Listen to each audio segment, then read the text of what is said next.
Hello there folks, and welcome to another YouTube video on Uilleann Pipes. My name's Jason Rouse. I'll be your host today, talking you through a little bit of a follow-up from the previous video that I've done, and I wanted to talk a little bit more about this here. This is a double chanter, and you can probably see from the video here that it's a Uilleann Pipe chanter, but there's actually two sets of holes running down the top. So this was the chanter that was played by Professor Cummings.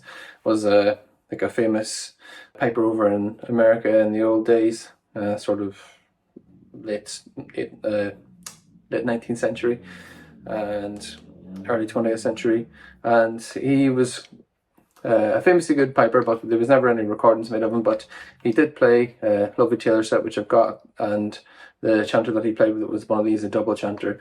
The double chanters have been around pretty much as long as the Uilleann pipes have. A lot of the early makers, like Robert Reed or whatever, the Dunn family, that sort of thing, they would have made double chanters. So essentially it's like two chanters in one.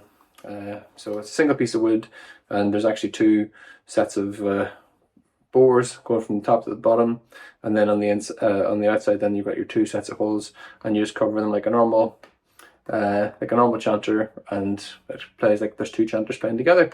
And if I take the top off, we shall see you actually have two reeds in here as well. So there's a left reed and a right reed, and they're actually two different reeds, which is kind of weird, but whatever works. Yeah, I wouldn't want to have a go at giving this a reed up myself. These are thankfully reeded by Benedict Kohler, maybe one of the best, if not the best, reed maker out there at the minute. And these two spruce reeds. So the idea with the spruce reeds is they don't need as much maintenance as a normal reed, which is good for me because there's no way I'm like tweaking these too much. I have gone a little bit to try and make them a little bit softer, but yeah,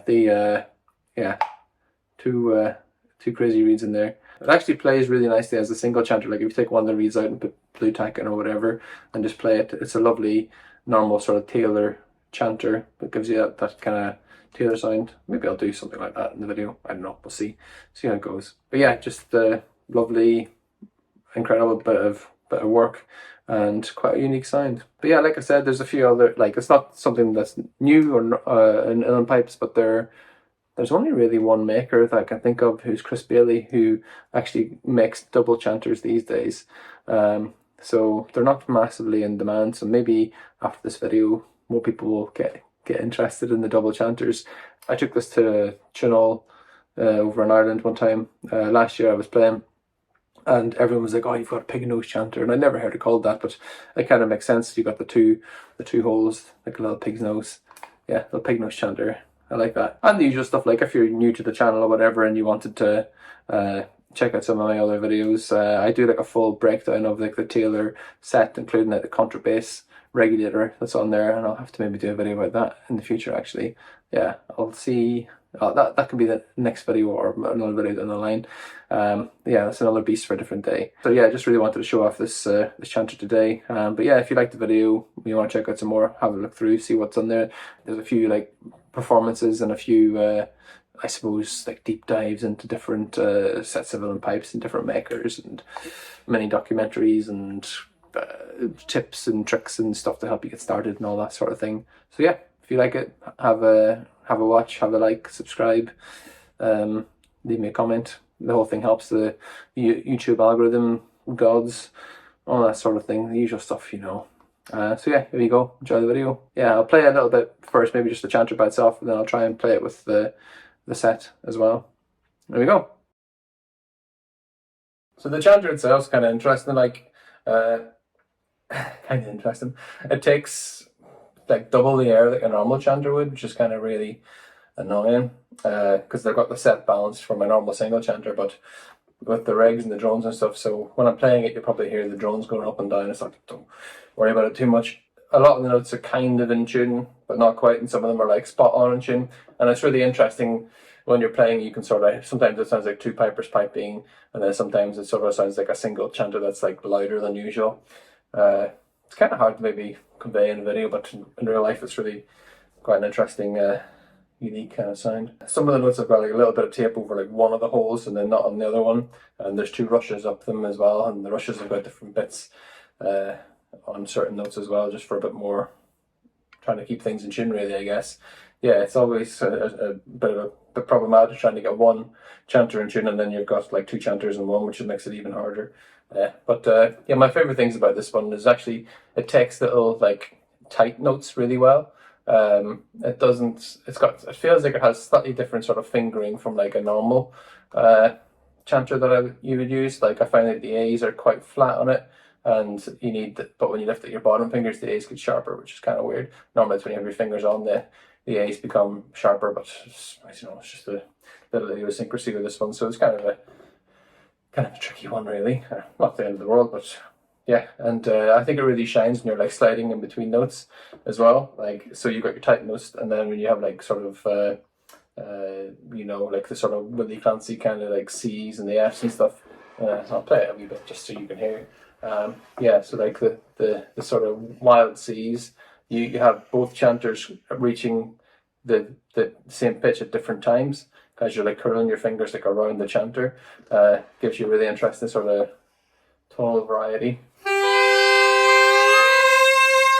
Yeah.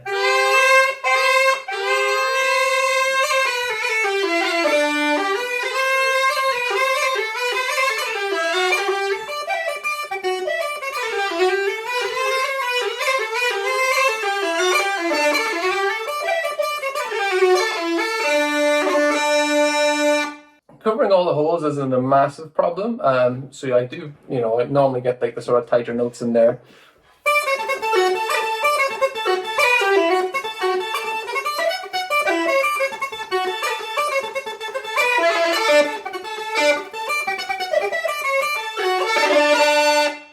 But yeah, then all like the little notes, the little keys and all work like.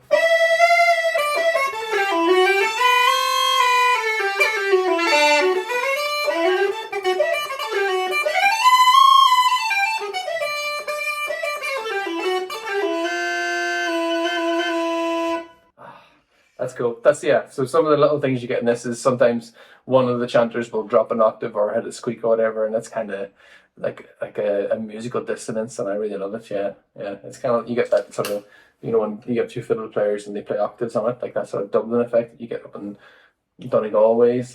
Yeah, absolutely love it. So yeah, I'll give you a few tunes on this and see how we fare.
Thank you.